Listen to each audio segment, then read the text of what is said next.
जब आप रामलला की तस्वीर देख रहे थे, इसरो के वैज्ञानिक अपने कंप्यूटर पर देख रहे थे सबसे खास तस्वीर।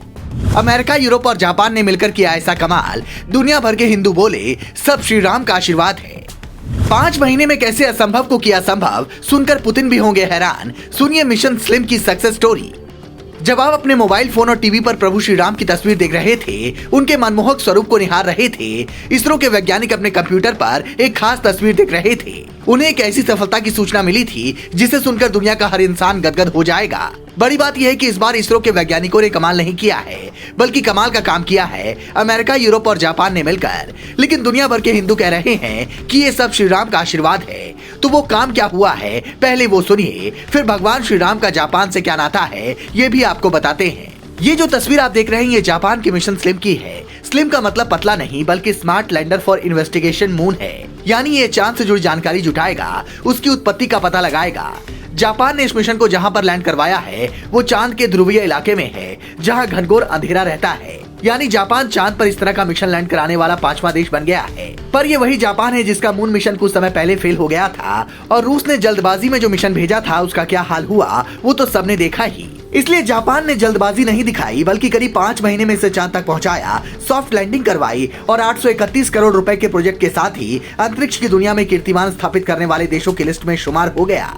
हालांकि ये कमाल वैज्ञानिकों का है, लेकिन दुनिया भर के हिंदू इसे प्रभु श्री राम का आशीर्वाद बता रहे हैं, और उसकी वजह भी बड़ी खास है। जापान के इतिहास से जुड़ी जानकारियां जुटाने वाले क्लियो क्रॉनिकल्स बताते हैं, दुनिया में रामायण के मौजूद तकरीबन 300 संस्करणों में एक जापान में भी है, जिसमें मोमोटारो को भगवान राम बताया गया है।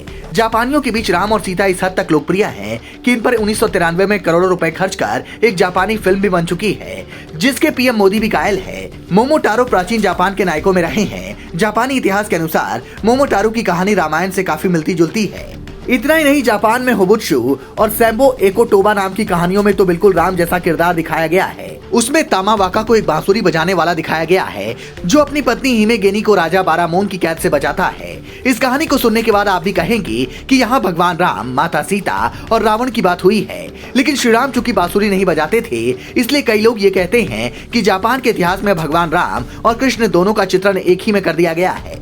हालांकि मोमोटारो का किरदार, जिसकी कहानियां वहां घर घर में सुनी जाती है, उसमें और राम में कई तरह की समानताएं हैं। भगवान राम की तरह मोमोटारो ने महान माता पिता के घर जन्म लिया। श्री राम की तरह ही उन्होंने दानव द्वीप की यात्रा की, वहां बंदरों से दोस्ती हुई, दोनों को बुराई का नाश करने वाला माना गया। हालांकि दोनों सांस्कृतिक तौर पर अलग है, लेकिन कई लोग कहते हैं कि जापान और भारत की कई कहानियों में समानता मिलती है। और अभी चूंकि भगवान श्री राम का मंदिर अयोध्या में बन रहा है, रामलला सालों के वनवास के बाद अपनी जगह पर विराजमान होने वाले हैं, तो पूरी दुनिया पर उनकी कृपा दृष्टि का असर दिखना शुरू हो चुका है।